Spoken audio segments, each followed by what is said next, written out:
Hey guys, welcome to BHL's Conversations. Today we're talking to Gragg, who is the writer and director of the Jamaica House documentary that is premiering at the Pan-African Film Festival this month. We're talking the club night, one of LA's most prolific club nights, and the doc right after this. You are tuned in to Black Hollywood Live Conversations.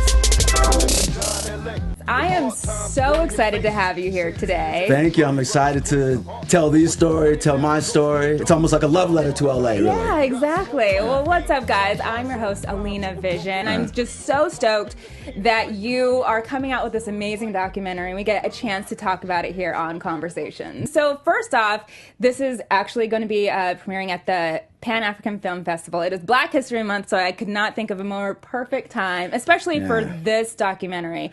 I watched it. I was in awe. I was amazed. I loved it. I think it's something that people definitely need to go out and see. Thanks. So for those of you out there, the screening is February 9th at 9:20 p.m. and Monday, February 11th at 4 p.m. at the cinema. But before we do that, I just want to kind of, get to know you as a director. What led you into filmmaking? Well, I was born and raised in LA. It's a big part of my story. I'm one of the few people who actually grew up here, Queen of Angels Hospital, grew up in the Baldwin Hills, Crenshaw District, autobiographical. Because it's not just the story of Jamaica House, this legendary hip hop and reggae club of the 90s. It's the stories of the guys who put it together, kind of like a coming of age story, not just for us, ready when you are, but for hip hop as well as the music. And so we'll get a taste, in the clip. Let's check it out. When you came to LA, Jamaica House is where you wanted to be, because that's where everybody went. That was the spot. Being at Jamaica House, you never knew who was going to get on that stage. Being at the Music Machine bear witness to Jamaica House. The chef right here from Wu-Tang Clan. You already doing it big. Jamaica House. The Fuji, Nas, Biggie, Gangstar, Farside, Tribe Called Quest, Drew Down, EPMD, De La Soul, Del the Funky Homo Sapien, Digital Underground, Above the Law. Okay, well, let's start off at the beginning. So take us back to when Jamaica House was just an idea. Shout out to my partners, David and Howard.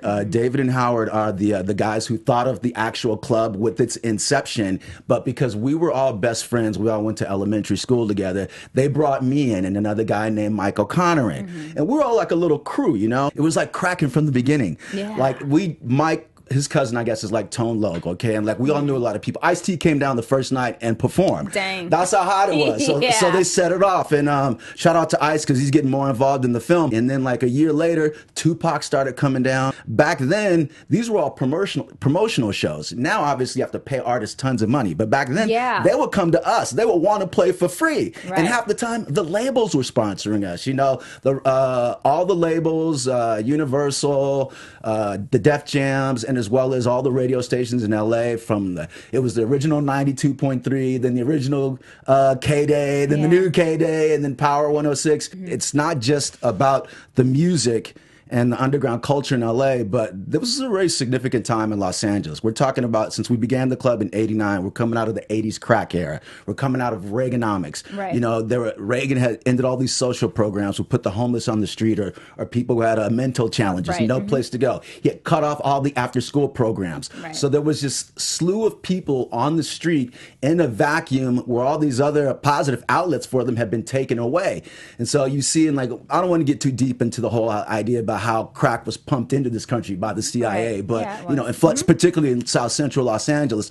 But that's when you saw like the gangs go from super gangs. The Crips and the Bloods were like super Crips and super Bloods, and Jamaica House kind of came out of that era. And unfortunately, you can see kind of like how that element, I guess, infiltrated the club and the music as well. Right. But the positive point I was getting back to is that with all this climate going on in Los Angeles, all this conflict. Rodney King had literally just happened like in 1992. 3 police officers facing felony criminal charges who stopped a 25-year-old black man. It's on now. It's on. I'm serious. Don't y'all feel it?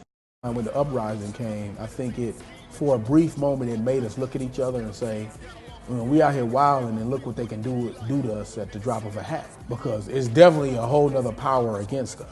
This happened on night one of the Los Angeles riots. We called the uprising, was a night of Jamaica House on a Wednesday night. And literally the city was burning. Pac comes in. Everybody's like, Pac's here. He wants to get in. How do we get him in? How do we get in? Let's bring him to the back. Yeah. Smuggle him through the back. Put the camera up, and he just dishes this ill freestyle against the LAPD and Daryl Gates, just basically about.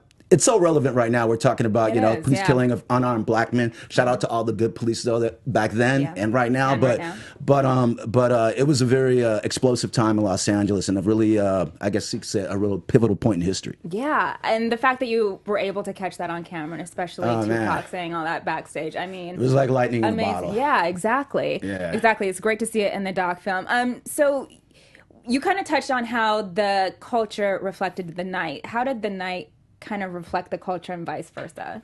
They definitely influenced each other. Let me give you an example. Okay, if Jamaica House was where all the creative people came. Shout out to my boy Jason Sugars. He talks about how this person who came was just originally starting up as a stylist, a designer. My girl Julie Z, shout out to her to her fashion line. And she was starting her thing out. And then my boy was starting his t-shirt line out. And I was starting out in film.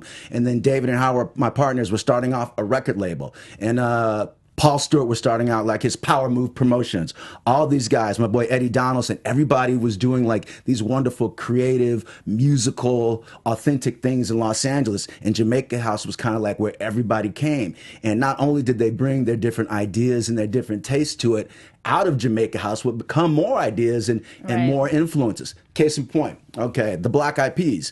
Man, I remember Will.I.Am. He was a break dancer at Jamaica House. At him and my boy Fat Lip from Far Side. I remember them battle dancing, pop locking, and like this is I think when Black Eyed Peas were like at that clan or something like that for all you OGs out there. And they went from that to 5 years later being on the Jamaica House stage. So that's how we influenced the culture and influenced the night. Right.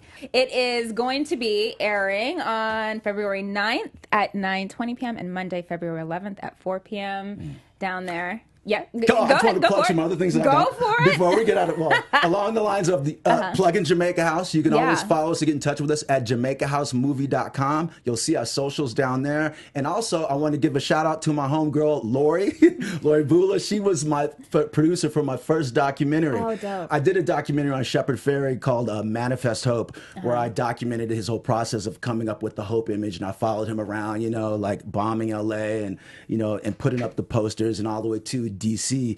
And Lori was the first person who I guess kind of like gave me a shot and found me a little bit of funding from like MoveOn.org. And, she put me in a position where I could do my first documentary. And it's like those things, you never know what happens from there. So back then I was able to, get a reel, shoot Moby, De La. So I've worked with Cube since then as a director, and I just can't wait for more things to happen. So thanks for everybody's help in the past. Yes, and we can't wait to see more documentaries from you. Definitely, super excited about this.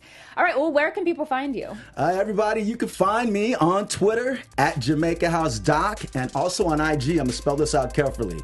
ALG_Jamaica House Film. That's my IG. Oh, and you can get tickets for Jamaica House, thank you, at PAFF.org. That stands for Pan African Film Festival. PAFF.org. Get tickets for Jamaica House for the screening this Saturday.